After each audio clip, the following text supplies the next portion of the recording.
এই এই বিষয়টা হচ্ছে রাষ্ট্র সংশ্লিষ্ট বিষয়। আচ্ছা, তাইলে আমরা কোন মানে রাজনীতির ক্ষেত্রে রাজনীতি কি, রাষ্ট্র কিভাবে পরিচালিত হয়, রাষ্ট্রের কোন তত্ত্বগুলা রাষ্ট্রের জন্য মঙ্গলজনক, এই টোটাল বিষয়গুলা নিয়ে, রাষ্ট্রকেন্দ্রিক বিষয়গুলা নিয়ে উলামায়ে কেরামের, আমাদের মুসলিম উলামায়ে কেরামের অনেক কাজ আছে। যেমন আমাদের এই গিয়াসুল উমাম একটা কাজ, এটা আবুল মাআলি ইমাম আল জুওয়াইনি গিয়াসুল উমাম, বুঝতে পেরেছেন? দারুণ বিষয়, মানে এই এই এই বিষয়ের উপর নির্ভরযোগ্য কিতাবগুলোর মধ্যে অন্যতম। এর পরবর্তীতে আবুল হাসান আলী ইবনে মুহাম্মদ আল ইমাম মাওয়ার্দি বলি আমরা, ঠিক আছে? ওনার আল আহকাম আস সুলতানিয়া ওয়াল ওয়ালায়াত আদ দীনিয়া, বুঝতে পেরেছেন? রাষ্ট্রীয় শাসন ব্যবস্থা কিভাবে পরিচালিত হবে, ধর্মের শাসন, এগুলা নিয়ে উনি কিতাব লিখেছেন। এবং ইমাম ইবনুল হুসাইন আল ফাররা উনি লিখেছেন আল আহকাম আস সুলতানিয়া, এটাও একই বিষয়ের উপরে লেখা। শামসুদ্দিন মুহাম্মদ বিন আবি বকর ইবনে ইমাম ইবনুল কাইয়িম আল জাওজি উনি লিখেছেন আহকাম আহলিজ জিম্মা, আহকাম আহলিজ জিম্মা, অর্থাৎ আপনার সোসাইটিতে যারা নন মুসলিম থাকে তাদের হুকুম আহকাম কি হবে।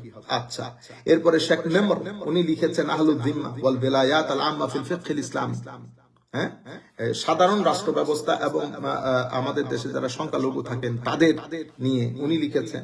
এরপর ইবনে তাইমিয়ার আসিয়াসা শারঈয়া অনেক বিখ্যাত কিতাব। এভাবে মুসলমানদের মধ্যে এই অসংখ্য কিতাবাদি রচিত হয়েছে। আমি অনেক জিনিস বাদ দিয়ে শুধুমাত্র আমরা দেখব যে মানে ইসলামের সাথে রাজনীতির যোগ সাজসটা কোন জায়গায়, মানে কোন জায়গায় ইসলাম এবং রাজনীতি একাকার হয়ে যায়। আমরা বলি না ইসলামের সাথে রাজনীতির কোনো সম্পর্ক নাই। আপনারা মাথায় রাখবেন যে আমাদেরটা হচ্ছে দিন, আমাদেরটা ধর্ম না। ধর্ম আর দিনের মধ্যে ফারাক আছে। দিন টোটালিটি চায়, বুঝতে পেরেছেন? ধর্ম একটা ব্রাঞ্চ নিয়ে কথা বলে, দিন টোটাল একটা বিষয়। টোটাল বলতে যেমন আমি প্রথমে দেখব আপনার ব্যক্তিত্বের ধাপগুলো আপনি দেখেন, আপনার মননের মধ্যে ধাপ কয়টা। যেমন আমাদের ব্যক্তিত্বের বিভিন্ন মাত্রা আছে, তোর মধ্যে একটা হচ্ছে আমাদের জৈবিক দিক। আমাদেরকে খাদ্যদ্রব্য গ্রহণ করতে হয় শক্তি সঞ্চয়ের জন্য, সার্ভাইভালের জন্য। আপনি কি সব খেতে পারবেন? না, আপনি সব খেতে পারবেন না। আমাদের ধর্ম আপনার এই জৈবিক দিকটাকে সুসংহত করার জন্য একটা সুন্দর ডায়েট সিস্টেম ইসলাম দিয়েছে।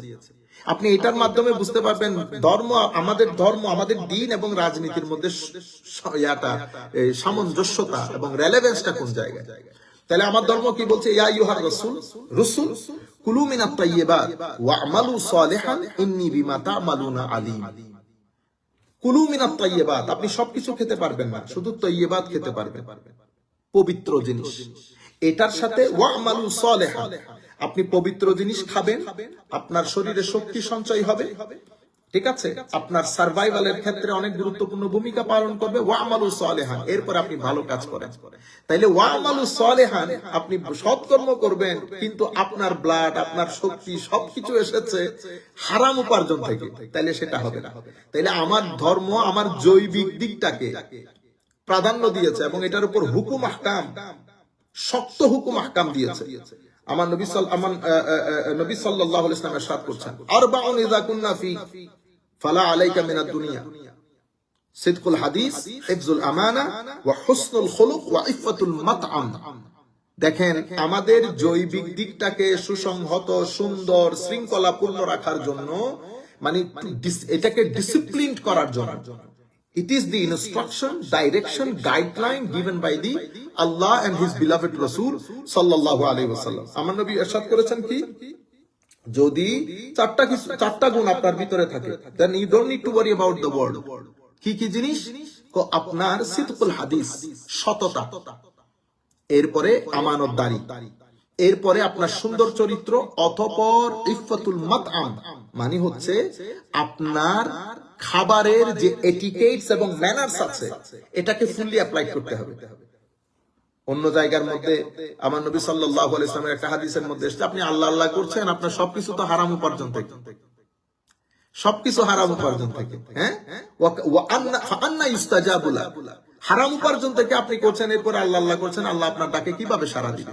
তাইলে আমার ধর্ম আমার জৈবিক যে চাহিদা, খাওয়া দাওয়া, ভেজিটেবল, সবকিছুর জন্য একটা ডিসিপ্লিন সুপার ডায়েট সিস্টেম দিয়েছে।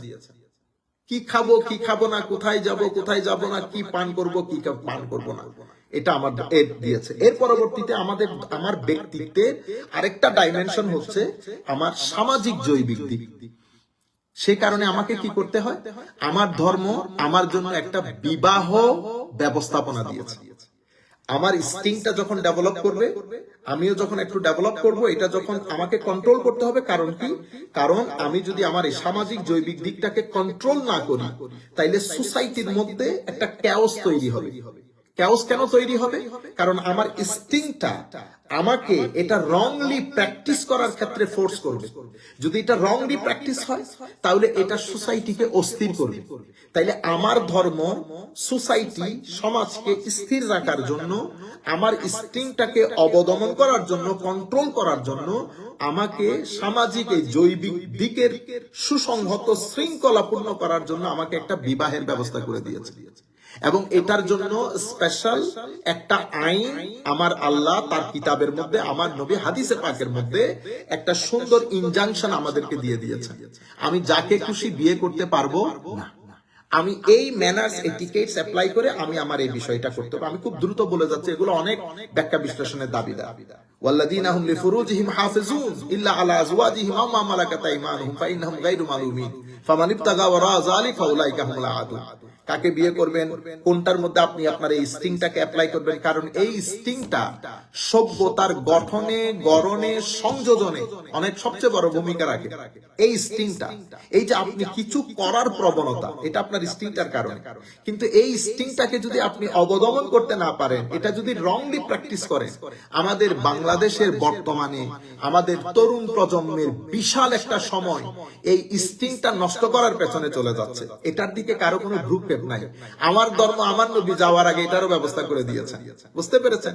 ইন্টারন্যাশনাল ওয়ার্ল্ড, আমেরিকা ও ইংল্যান্ড কি করেছে, ওরা খোলা মনে ছেড়ে দিয়েছে। ক্লাস 4 থেকে আপনার স্টিংটাকে আপনি প্র্যাকটিস করেন। তারা মনে করে এই স্টিংটাকে যদি আমি কন্ট্রোল করে একটা সিস্টেমের মধ্যে নিয়ে আসি, তাইলে মানে এটা সুন্দর হয় না। তোমরা প্র্যাকটিস করো, যা মন চাই করো, যা মন চাই করো। সেই কারণে ওয়েস্টার্ন ওয়ার্ল্ডের মধ্যে বিয়ে প্রথা প্রায় বন্ধ হয়ে গেছে। এখানে কেউ বিয়ে করে না, যে জিনিসটা এখন আমরাও করতে যাচ্ছি। আপনি যখন বিয়ে প্রথা বন্ধ করে দিবেন, সোসাইটির মধ্যে রেপ বেড়ে যাবে, সোসাইটির মধ্যে ইললিগাল প্র্যাকটিসটা বেড়ে যাবে। যখন এটা বেড়ে যাবে, তখন সোসাইটির মধ্যে বাবাহীন, পিতৃ পরিচয়হীন সন্তান বেড়ে যাবে। পিতৃ পরিচয়হীন সন্তান যখন বাড়বে, বলা হয় আমেরিকা, ইংল্যান্ডের মধ্যে নেক্সট 10-20 ইয়ার্স এর মধ্যে ম্যাক্সিমাম পার্লামেন্ট মেম্বার তাদের পিতৃ পরিচয় থাকবে না। যখন পিতৃ পরিচয়হীন হবে, স্বাভাবিকভাবে অস্থির হবে, ডিপ্রেসড হবে এবং অসুস্থ হবে। সেই কারণে এখানে আমরা ম্যাক্সিমাম লোক দেখি মানসিকভাবে অসুস্থ। আপনারা বুঝতে পেরেছেন? কিন্তু আমার ধর্ম শুরুর দিন থেকে এটার একটা সুন্দর ব্যবস্থাপনা করে দিয়েছে। বলেছেন, আপনি যদি একটাতে সন্তুষ্ট হতে না পারেন, আপনি যদি মনে করেন you are capable enough to run 2-3, do it, but not more than 4। এটা হচ্ছে স্পেশাল অবস্থা, জরুরি অবস্থা। আপনি জরুরি অবস্থাকে সাধারণ অবস্থার মধ্যে নিয়ে এসেছেন। যাই হোক, এর পরবর্তীতে আমার নবী সাল্লাল্লাহু আলাইহি ওয়াসাল্লাম সামাজিক অর্থনৈতিক দিক, আমার ব্যক্তিত্বের আর একটা ডাইমেনশন, কারণ আমার সাথে অর্থনীতি জড়িত। তো ব্যক্তিত্বের এই দিকটাকে পরিচালনা করার জন্য, সুসংহত রাখার জন্য আমার নবী হাদিসে পাকের মধ্যে, আমার আল্লাহ কোরআনের মধ্যে আপনাকে একটা দারুণ, জবরদস্ত, কম্প্রিহেন্সিভ, এক্সক্লুসিভ একটা ফাইন্যান্সিয়াল ব্যবস্থাপনা দিয়েছে, অর্থনীতি দিয়েছে। যা মন চাই করতে পারবেন। আপনি যেমন রেবার কথা বলেছে, সুদের কথা বলেছে, সুদকে কিভাবে হারাম করা হয়েছে দেখেন। তাইলে একটা সুন্দর অর্থনৈতিক ব্যবস্থাপনা দিয়েছেন, যাকাতের ব্যবস্থা করেছেন, জেনারেল ডোনেশনের ব্যবস্থা করেছেন, এবং সেটার একটা সুন্দর সিস্টেম দিয়েছেন, যেটা এক্সক্লুসিভ, যেটা কম্প্রিহেন্সিভ। আচ্ছা, এর পরবর্তীতে আমার আল্লাহ ঘোষণা করেছেন, ওলা তাকুলু আমওয়ালাকুম বাইনাকুম বিল বাতিল ওয়া তুদলু বিহা ইলাল হুকাম লিতাকুলু ফারিকাম মিন আমওয়ালিন নাসি বিল ইথম ওয়া আনতুম তা'লামুন। এই যে আপনার অর্থনৈতিক ব্যবস্থাকে সুসংহত করার জন্য আমরা যেন একে অপরের অর্থনীতি, অর্থকে আমরা আত্মসাৎ না করি বা ভোগ না করি অন্যায় ভাবে, এবং একজন আরেকজনের সাথে ষড়যন্ত্রে লিপ্ত না হই, এবং আমরা যেন সুদ গ্রহণ না করি। আমরা যেন আমাদের অর্থনীতিটাকে সোসাইটির মধ্যে এই কি বলে একেবারে ডিস্ট্রিবিউট করার জন্য আমরা যেন যাকাতের সুরতে মান্থলি, ইয়ারলি একটা ট্যাক্স দেই এবং মান্থলি এবং ডেইলি বেসিসে, উইকলি বেসিসে আমরা যেন কন্ট্রিবিউশনের সুরতে, যেটাকে আমরা সাদাকাত বলি, আমরা দান করি, এটার একটা সুপার একটা অর্থনৈতিক ব্যবস্থা দিয়েছে। আমাদের ব্যক্তিত্বের আরেকটা দিক হচ্ছে মানসিক দিক। এই মানসিক দিকটাকে আমার আল্লাহ কোরআনে পাকের মধ্যে, আমার নবী হাদিসে পাকের মধ্যে এই বিষয়টাকে সুসংহত রাখার জন্য একটা গাইডলাইন দিয়েছে। আমাদের আরেকটা বিষয় হচ্ছে বৌদ্ধিক বা অতীন্দ্রিয়, বুঝতে পেরেছেন? এটার জন্য জ্ঞান, বিজ্ঞান, কলা, অনুসার। আপনি দেখেন কোরআনের শুরুর বাণী কি, ইকরা বিসমি রাব্বিকাল্লাযী খালাক, খালাকাল ইনসানা মিন আলাক, ইকরা ওয়া রাব্বুকাল আকরাম আল্লাযী আল্লামা বিল কলম। এখানে ইকরার কথা এসেছে, আল্লামার কথা এসেছে, কলমের কথা এসেছে। তাইলে আমাদের জ্ঞান, বিজ্ঞান, ইনভেস্টিগেশন, লেখনী সবকিছু দিয়ে আমাদের ওই যে বৌদ্ধিক যে সাইড, ওইটাকে ইসলাম একটা সুসংহত অবস্থার মধ্যে নিয়ে গেছে। এর পরবর্তীতে আমাদের আখেরি হচ্ছে আমাদের আধ্যাত্মিক সাইড। আমাদের জীবনের একটা স্পিরিচুয়াল ডাইমেনশন আছে আমাদের ব্যক্তিত্বের। সেই স্পিরিচুয়াল ডাইমেনশনটাকে সুসংহত রাখার জন্য পাঞ্জেগানা নামাজের ব্যবস্থা করা হয়েছে, আমাদের হজের ব্যবস্থা করা হয়েছে, উইকলি গ্যাদারিং এর ব্যবস্থা করা হয়েছে, জিকিরের ব্যবস্থা করা হয়েছে। আলা বিযিকরিল্লাহি তাতমাইন্নুল কুলুব, এটা বলা হয়েছে। ইন্নাল্লাহা ওয়া মালাইকাতাহু ইসাল্লুনা আলান নবী, আমার নবীর সাথে কানেক্টেড রাখার জন্য আপনাকে সার্বক্ষণিক দরুদের একটা ব্যবস্থা করেছেন। তাইলে আমাদের ব্যক্তিত্বের প্রত্যেকটা ধাপকে সুসংহত রাখার জন্য, বুঝতে পেরেছেন, ইসলাম একটা গাইডলাইন দিয়েছে। ঠিক সেভাবে আমাদের যে মৌলিক অধিকার, আমাদের যে সামাজিক অধিকার, আমাদের যে রাজনৈতিক অধিকার, আমাদের যে পার্সোনাল অ্যাফেয়ার, আমার যে মূল বেসিক নিডস এবং রাইটস, এটাকে বাস্তবায়ন, এটাকে সুসংহত, এটাকে ডিসিপ্লিন রাখার জন্য আমার জন্য ইসলাম একটা রাজনীতির ব্যবস্থা করেছে। কোরআনে আল্লাহ ঘোষণা করেছেন, ইন্নাল্লাহা ইয়া'মুরুকুম আন তুআদ্দুল আমানাতি ইলা আহলিহা ওয়া ইযা হাকামতুম বাইনান নাসি আন তাহকুমু বিল আদল ইন্নাল্লাহা নি'ম্মা ইয়া'iযুকুম বিহি ইন্নাল্লাহা কানা সামিআন বাসীরা। এই যে ইন্নাল্লাহা ইয়া'মুরুকুম আন তুআদ্দুল আমানাতি ইলা আহলিহা, আমাদেরকে আল্লাহ রাব্বুল আলামিন এই আয়াত দিয়ে আমাদেরকে বলা হচ্ছে আমরা এই টোটাল বিষয়গুলা, আপনি প্রথমে এতটুকু বুঝেন, এই যে আমাদের ব্যক্তিত্বের বিভিন্ন দিক এবং সেই দিকগুলাতে আমার ধর্ম আমাকে যে গাইডলাইন গুলা দিয়েছে, সেই গাইডলাইন গুলার সাথে যদি আমরা সোসাইটিকে সাজাতে চাই, তা আমার কাছে দুইটা রাস্তা আছে।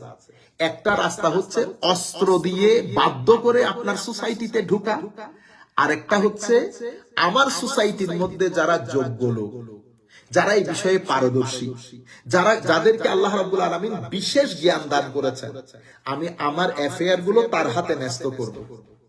এর পরবর্তীতে সে জাতীয়ভাবে, আঞ্চলিকভাবে সবার সাথে মিশে আমার অধিকারগুলো নিয়ে ফাইট করবে, যাতে আমরা রাজনীতি বলি। তা আমার কাছে এখন দুইটা সুরত, হয় আমি বন্দুক নিয়ে আপনার সোসাইটিতে ঢুকবো, যে আমার ধর্ম আমাকে এই যে আমার ব্যক্তিত্বের বিভিন্ন দিকটাকে ইসলাম যে নার্চার করেছে, ডেভেলপ করেছে, নারিশ করেছে, এটাকে আমি এস্টাবলিশ করব বাই ফোর্স অথবা বাই রাজনীতি। কোনটা জায়েজ? আমার নবী প্রথমটাকে না করেছেন, দ্বিতীয়টাকে হা করেছেন। কোনটা? সেটা হচ্ছে আমি আমার মক্কি জীবন এবং মাদানী জীবন দুইটাকে যদি আমরা গবেষণা করি, তাইলে আপনি পুরো বিষয়টা বুঝতে পারবেন। তাইলে আমাদের একটা জায়গা দরকার, রাষ্ট্র দরকার। সেই রাষ্ট্রের মধ্যে আমাদের এই সিস্টেমটা অ্যাপ্লাই করা দরকার। কারণ আমার সিস্টেম যদি অ্যাপ্লাই না করি, তাহলে আমার আল্লাহ আমার ব্যক্তিত্বের যে বিভিন্ন ডাইমেনশনের জন্য ডিসিপ্লিন গুলো দিয়েছেন, সেই ডিসিপ্লিন গুলো আমি এস্টাবলিশ করতে পারবো না। সেটা এস্টাবলিশ করার জন্য আমার একটা রাষ্ট্র দরকার, মানে আমার একটা টেরিটরি দরকার। বুঝতে পেরেছেন? বাংলাদেশ, আমার সেই টেরিটরির জন্য জনসংখ্যা দরকার, 80% মুসলমান আছে। বুঝতে পেরেছেন? আমার সেই টেরিটরির জন্য সোভারেনিটি দরকার, সার্বভৌমত্ব কার থাকবে? হাসান বলতেছে তাইলে সার্বভৌমত্ব হুজুর জনগণের, তাইলে আপনি ইসলামিক হইলেন না। আমি বলতেছি টেরিটরি, জনসংখ্যা, বুঝতে পেরেছেন, সার্বভৌমত্ব। হ্যাঁ, সার্বভৌমত্ব কার থাকবে? আমার আল্লাহ। আমরা পরে আসবো সেগুলো একদম সুন্দর করে একদম অ্যানালাইসিস করে ছিঁড়ে ছিঁড়ে আপনাদেরকে বলে আপনারা জিনিসগুলো মনেও রাখতে পারবেন, বুঝতেও পারবেন। তা আমরা যদি এই জিনিসগুলা চাই, তাহলে আমাদের এটার মাধ্যমে আমরা ইসলাম এবং রাজনীতি দুইটাকে কি করি? একসাথে যোগ করি। এটা রাজনীতিবাদে আপনি কি করতে পারবেন না, অ্যাচিভ করতে পারবেন না। আপনার কাছে আরেকটা ওয়ে আছে, সেটা হচ্ছে সংঘবদ্ধ হয়ে অস্ত্র দিয়ে আপনাকে ফোর্স করা। এখন আমি প্রশ্নটা আপনার কাছে ছেড়ে দিচ্ছি, আপনি আমাকে কোনটার অধিকার দিবেন? আপনি এখন আমি রাজনীতিতে আসলে আপনি বলতেছেন তো না, you can't do politics on the name of Islam. তাইলে আমার হাতে একটা অপশন আছে, সেটা কি? সেটা হচ্ছে আমরা 10 জন একসাথে হব, বন্দুক নিয়ে আমরা সোসাইটিতে ঢুকবো। আমি এখন আপনাকেই দিয়ে দিচ্ছি, আপনি ডিসাইড করে আমাকে বলেন আমি কোনটা করব। অফকোর্স আপনি আমাকে রাজনীতি করতে বলবেন, হ্যাঁ, এটাই হচ্ছে ইসলামী রাজনীতি। আচ্ছা, আমরা আমার নবীর মক্কি জীবন এবং মাদানী জীবন, এই দুই জীবন যদি দেখি, তো আমার নবী মাক্কি জীবনের মধ্যে এই সব সেক্টরে কাজ করেছে। কাজ করার পরে সোসাইটির মধ্যে একটা গণ সচেতনতা তৈরি করেছে। আধ্যাত্মিক লেভেলে, এটাকে আমরা বলি না স্পিরিচুয়াল লেভেলে কাজ করা, ধর্মীয় ইনস্ট্রাকশন অনুযায়ী কাজ করা। ওখানে আমার নবী কোনো রাষ্ট্র প্রতিষ্ঠা করেন না। আমার মাক্কি জীবন এবং মাদানী জীবন, দুই জীবনের মধ্যে প্রথম মাক্কি জীবনের মধ্যে আমার নবী সাল্লাল্লাহু আলাইহি ওয়াসাল্লাম ধর্মীয় এবং আধ্যাত্মিক বলতে চরিত্রের ডেভেলপমেন্ট, ঠিক আছে, ক্লারিফিকেশন, আকীদাগত ডেভেলপমেন্ট, এরপরে আল্লাহর সাথে বান্দার একটা যে সম্পর্ক, তাওয়াক্কুল, সবর, ওয়ারা, এই সব কিছু সাহাবায়ে কেরামকে শিখিয়ে বড় করেছেন। কিভাবে আল্লাহ রাব্বুল আলামিনের সাথে ডিল করতে হয়, সবর দিয়ে, তাওয়াক্কুল দিয়ে, তাকওয়া দিয়ে, ওয়ারা দিয়ে, ইখলাস দিয়ে, এই সব কিছু আমার নবী মক্কা শরীফের মধ্যে ডেভেলপ করেছেন। আচ্ছা, এর পরবর্তীতে মক্কা শরীফে সাহাবায়ে কেরামকে নামাজ শিখিয়েছেন, আল্লাহ থেকে সাহায্য কামনা কিভাবে করতে হয়, আল্লাহ সাহায্য কখন করেন, কিভাবে করেন, সবকিছু সাহাবায়ে কেরামকে একটা একটা করে 1 2 3 করে করে আমার নবী শিখিয়েছেন। প্রিন্সিপলস অফ ঈমান, ঈমানের মৌলিক বিষয়গুলো কি, আমাদের ধর্মকে প্র্যাকটিস কিভাবে করতে হয়, শরীয়ত কি, ফিকাহ কি, সবকিছু আমার নবী সাহাবায়ে কেরামকে শিখিয়েছেন। 13 বছর মক্কা শরীফে কেটেছে। যেই কয়েকজন সাহাবায়ে কেরাম ইসলাম ধর্ম গ্রহণ করেছে, বুঝতে পেরেছেন, তারা এক একজন পুরো একটা উম্মতের মতো ছিলেন। এটা কিন্তু আবার মক্কার লোকজন বুঝতে পারে না। তারা মনে করছে তারা গনছে, বুঝছেন, হাসান একজন, সাইফুল আজম সাহেব একজন, জালালউদ্দিন আল কাদেরী একজন। এখন জালালউদ্দিন কাদেরী তো একজন না, হাশিমি সাহেব তো একজন না। হাশিমি সাহেব দাঁড়ানো মানে তো চিটাং দাঁড়িয়ে যাওয়া, এরকম না। জালালউদ্দিন আল কাদেরী মারা যাওয়ার পরে জানাজা বলে দেয় নাই, মানে জালালউদ্দিন কাদেরীর যে এক ব্যক্তি, আমার নবী হাদিসে পাকের মধ্যে ইরশাদ করেছেন যে আমার উম্মতের আলেমরা একটা উম্মার মতো, উম্মা, they just like an ummah, they are not an individual, মানে জাস্ট একজন ব্যক্তির নাম না। হযরত Abu Bakr Siddique, he is not a person, one person না, he is just like a ummah। কিন্তু এটা আবার মক্কার কাফেররা তারা বুঝতে পারে না, তারা এই জন্য কনসিডারও করে না, পাত্তাও দেয় না। এই জন্য মোরাল গ্রাউন্ডে যখন আপনি কাজ করবেন পরবর্তীতে এটা অনেক ফায়দা দেয়। আপনি এই জন্য মিশনারি হতে হয়। আপনি যখন মিশনারি হবেন, আপনার আন্ডারে যারা কাজ করে তাদেরকে আপনি শুধু আপনার নেতৃত্ব শিখাইতেছেন। আমি যা বলি তা খাটবো, আমি যা বলি। আমাদের এখানে দেখেন না ধর্মীয় পলিটিক্স এর মধ্যে কি হয়, এটার নাম দিছে ওবিডিয়েন্স, বুঝতে পেরেছেন, এগুলো নষ্টামি। হ্যাঁ, তো আমি আপনাকে তৈরি করি নাই, মিশনই শিখাই নাই। হ্যাঁ, কিন্তু আমার নবী মিশন শিখিয়েছেন। আপনি পুরো 13 বছর আমার নবী সাহাবায়ে কেরামকে এই আন্দাজে তৈরি করেছেন। তৈরি করার পরে বাইরে থেকে যেই আসতো সেই বুঝতে পারতো যে this people, those who follow the prophet Muhammad sallallahu alaihi wasallam, though they live in Makkah but they don't like Meccan people, as if it is a country within a country, it is a city within a city, it is a nation within a nation। আপনি বুঝতে, মানে মক্কা শরীফের মধ্যে আরেকটা রাষ্ট্র, শহরের মধ্যে আরেকটা শহর, মক্কার জাতির মধ্যে আরেকটা জাতি। কারণ এরা কথায় বার্তায়, ধ্যান ধারণায়, চেতনায়, কোনো কিছুতে তারা মক্কার লোকজনের মতো না। এরপর আমার নবী মদিনা শরীফ গেছেন। মদিনা শরীফ যাওয়ার পরে আমার নবীর পলিটিক্যাল জার্নি যেটা শুরু হয়ে যায়, পলিটিক্যাল জার্নিটা শুরু হয়ে যায়। তাইলে পলিটিক্যাল জার্নি শুরু হয় কিভাবে? আমার নবী প্রথমে গিয়ে আমার নবী আগে ইউনিটিটা প্রতিষ্ঠা করেছে। ইউনিটি, সোসাইটির ঐক্য। তো সোসাইটির মধ্যে বিভিন্ন এলিমেন্ট আছে, এখানে হিন্দু আছে, এখানে খ্রিস্টান আছে, এখানে ইহুদি আছে, এখানে মূর্তি পূজারক আছে, এখানে আবার সেকুলার এন্টিটি তথা এইথিস্ট আছে। এইথিস্ট মানে দাহারি। আমরা আমাদের ক্লাসিক্যাল সায়েন্সে আমরা বলি দাহারি। দাহারি মানে হচ্ছে যারা কোনো দিন ধর্মে বিশ্বাস করে না। আমার নবী কাউকে কিন্তু এলিমিনেট করে না।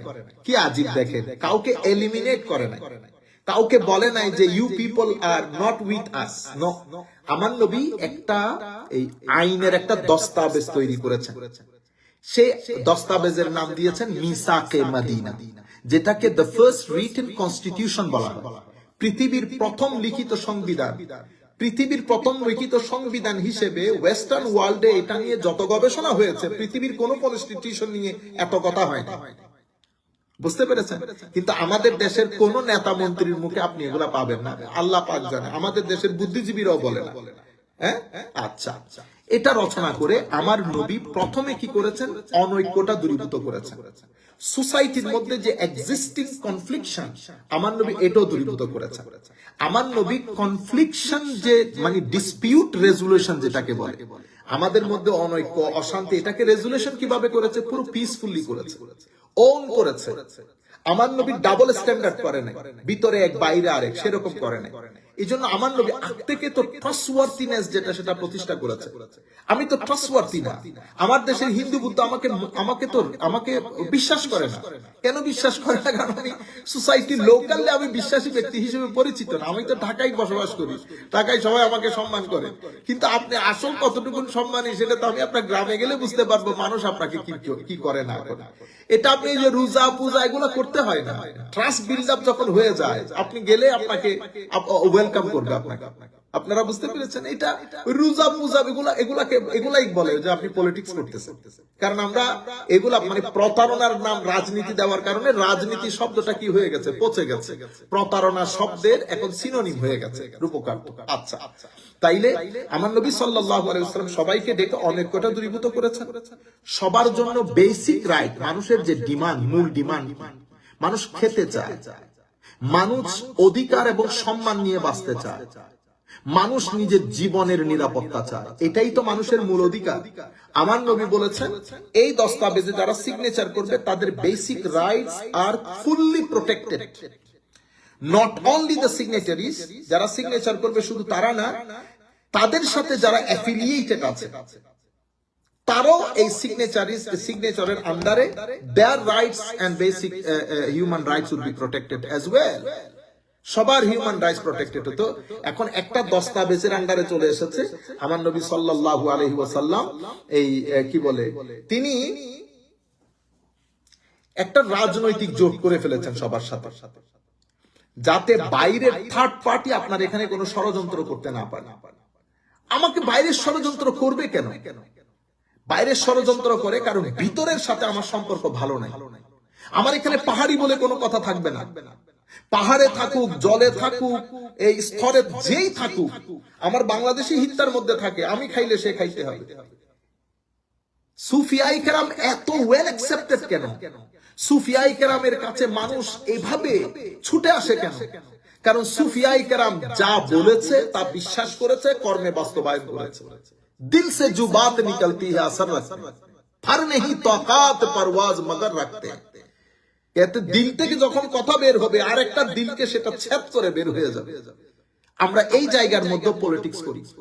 হিন্দু যে ব্যক্তি আমার বাসায় আমাদের বাড়িতে থাকে, আমার পাশে বাড়িতে থাকে, ফরগেট অ্যাবাউট হিজ রিলিজিয়ন, সে যদি আমার বাবার, আমরা তো সারা জীবন এগুলাই করেছি, আপনারাও কি এটা করেন না? এটাই তো করেছেন। আমার বাবার বয়সী চাচা বলেছি, বিশ্বাস করে আমার হিন্দু বাড়ির কারো কোনো সহযোগিতা প্রয়োজন হলে আমি দেশে গেলে তারা আমার কাছে আসে, তারা আমার বক্তব্য শুনে। এমন অনেক হিন্দু ভাই আছেন যারা আমার জুমা আমি যেতে যেতে রাস্তায় তাদেরকে দেখি, তারা আমাকে বলে হুজুর বক্তব্য শোনার জন্য ওয়েট করতেছি।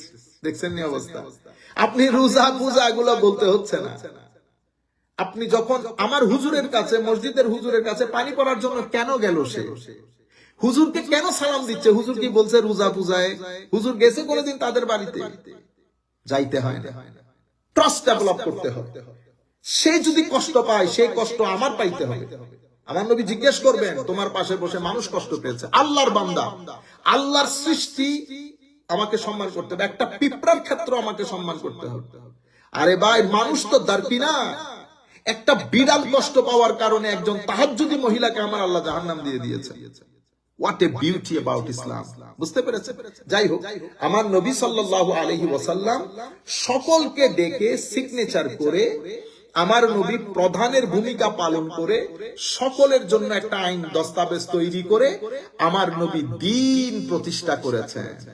দ্বীন প্রতিষ্ঠা করার কারণে ইয়াসরিব হয়ে গেছে মদিনা।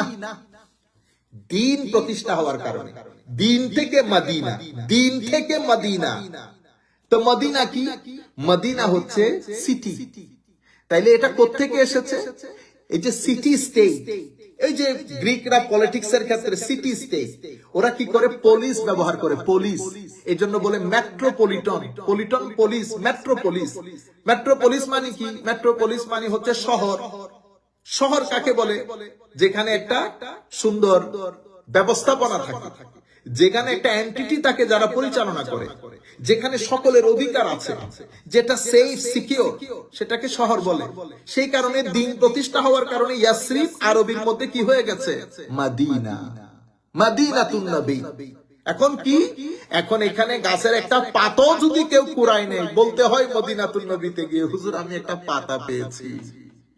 আউস এবং খাজরাজ একজনের চেহারা দেখতো না। আমার নবী কি পিসফুল কনফ্লিক্ট রেজুলেশন করেছেন, কি চমৎকার রেজুলেশন দিয়েছেন আমার নবী, চমৎকার সলিউশন দিয়েছেন। Everybody was impressed. কেন? আমার নবী যা করত মন থেকে করত।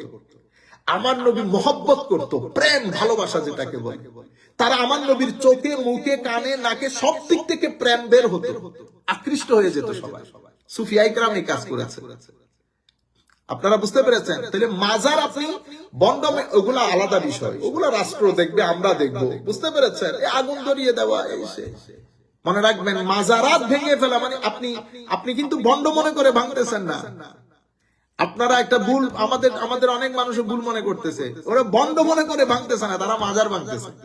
এবং তারা সুযোগ পেলে শাহজালাল ভেঙবে, তারা সুযোগ পেলে মদিনা শরীফ ভেঙে দিবে। কারণ কি? তাদের অস্থিমজ্জার মধ্যে একটা জিনিস ব্রেইন ওয়াশ হয়েছে, যে এগুলো সমস্ত বেদাতের আখড়া। কারণ ইন্টারন্যাশনাল ওয়ার্ল্ড টাকা পয়সা খরচ করে তাদের মাথার ভিতরে এই জিনিসটা ঢুকিয়েছে। তারা ভুলে গেছে এটা বেদাতের আখড়া না, এটা মহব্বতের আখড়া। এই জায়গাগুলোর মাধ্যমে পুরো পৃথিবীর বুকে ইসলাম প্রচারিত হয়েছে, প্রসারিত হয়েছে, অ্যাপ্রিসিয়েটেড হয়েছে, প্রেজড হয়েছে, সম্মানের সাথে দাঁড়িয়ে আছে এত কিছুর পরেও। আপনারা বুঝতে পেরেছেন? ঠিক এখান থেকে, এই মদিনার স্টেট থেকে আমরা আগামী সপ্তাহে 2 সেশন হোক, 3 সেশন হোক, আমরা পড়বো ইনশাআল্লাহ। এখন আমরা মেইন জায়গায় আসি নাই। ওই বাইরে থেকে জেলেরা পুকুরে নামার আগে সাইড থেকে মাছগুলা মাঝখানে নিয়ে যায়, যে আমি ওই যে ওই কাজটা করছি। এখনো বক্তব্য শুরু করি না। ইনশাআল্লাহ মূল বিষয়টা আমরা, আল্লাহ তৌফিক দান করলে, আগামী 1 পর্ব হোক, 2 পর্ব হোক, আমরা পড়বো। আপনারা সবাই স্পোকসম্যান হোক, প্রত্যেক জায়গায় আওয়াজ তুলেন। আল্লাহর হুকুম বাদে কারো হুকুম মানি না মানি, এটা আসলে ওইটা না। হযরত আলী বলেছেন, মুখের কথাটা সত্য, মনের কথাটাও সত্য। যাহা তুমি বলেছো তাহা তুমি বিশ্বাস করো না, যাহা তুমি বিশ্বাস করো তাহা তুমি কিন্তু বলো নাই। ওয়া মুরাদুহু মানে তোমার উদ্দেশ্য ভিন্ন। কারণ তুমি বলছো আল্লাহর হুকুম বাদে কারো হুকুম মানি না, তো হযরত আলী কারো হুকুম মানতেন না? হযরত আলী কি বান্দার হুকুম মেনেছেন? আপনারা বুঝতে পেরেছেন? তো তখন কোন জিওপলিটিক্স ছিল? আজকে না বুঝলাম বা তখন কোন জিওপলিটিক্স ছিল? সুতরাং এটা সব ভাত না। এখন তো প্লাস্টিকের চাইলো বের হয়েছে। সুতরাং আমাকে ভালো করে ডাক্তার ডেকে, এই রিসার্চ গবেষক ডেকে আমাকে দিয়ে বুঝাই। আমিও বলতে পারতেছি না তো, এখন আমি তো ভাত খাইতেছি, এটা বলে চাইনিজ প্লাস্টিক। পরে তো ডাক্তাররা এসে, গবেষকরা এসে বলতেছে, এই সিগন্যাল দিয়ে আপনি বুঝবেন এটা প্লাস্টিকের চাউল, এটা আসলে ভাতের চাউল না। আল্লাহ আমাদের হামি ও নাসের হোক। আল্লাহ আমাদের এই ভূখণ্ডকে রক্ষা করুক। এখন আপনারা আগামী 2 মাসের মধ্যে অনেকের অনেক চরিত্র দেখবেন, মিলাবেন আমার এই কথাগুলোর সাথে। এবং বলতে বলতে কেউ যদি এতটুকুন বলে যে মানে আমরা কোরআনের আইন, এই বিষয়গুলো আলেম ওলামা নিয়ে আমরা দেখি পরিবর্তন করা যায় কিনা, কোথায় কোথায় শরীয়ত, দেখবেন যে অনেক কথা শরীয়তের নাম দিয়ে আসতেছে, কিন্তু মাঝে মধ্যে ভিতরের কথাগুলা বাইরে চলে আসে। প্রশাসন আমার কথাই উঠবে, আমার কথাই বুঝবে, এটা হচ্ছে আসল কথা, এটা হচ্ছে ভিতরের কথা। কিন্তু আমার আল্লাহ ঠেলে বাইর করে দেয়। আমরা এখনো এই মুহূর্তে সকলের সাথে দিব, নবী করিম সাল্লাল্লাহু আলাইহি ওয়াসাল্লামের শানে যে বেয়াদবিগুলো হয়েছে সেটা থেকে উইথড্র করেন, ক্ষমা চান রাষ্ট্রের কাছে, জাতির কাছে, তখন আমরা আপনাদের সাথে থাকবো। সাহাবায়ে কেরামের শান, আলে রাসূলের শান, আপনি বলেন আপনি ওয়াহাবি আইডিওলজির সাথে নাই, আপনি মেইন স্ট্রিম মুসলমান, 96% মুসলমানকে বৃদ্ধাঙ্গুলি প্রদর্শন করে আপনি কোথাকার ওয়াহাবি আইডিওলজি দিয়ে যদি আমার রাষ্ট্র পরিচালনা করতে চান, আমার রাষ্ট্র আপনার সাথে যাবে না। এক সেকুলার লোকজনকে বলবো যে বাইরের টাকা, বাইরের কিছু, বাইরের সংস্কৃতি না, কেবলা দুরস্ত করে নেন। সেটা মির্জা ফখরুল হোক, সেটা আওয়ামী লীগের হোক, সেটা তারেক জিয়া হোক, উনি বলে দেখ ওনার কেবলা কোন জায়গায়, হোয়াইট হাউসে কেবলা না মদিনা শরীফ মক্কা শরীফে কেবলা, তখন আমরা ডিসাইড করবো আমরা কোন রাস্তা দিয়ে হাঁটবো। বুঝতে পেরেছেন? আর আপনারা যারা আছেন, আমরা যারা আছি, শিক্ষিত করেন নিজেকে। আমার ধর্ম যে রাষ্ট্র ব্যবস্থা দিয়েছে সেটার কোনো অল্টারনেটিভ নাই। আমরা পরে পড়লে আপনারা বুঝতে পারবেন। আল্লাহ আমাদের হামি ও নাসির হোক। মেয়ে স্কুল থেকে আনতে হবে।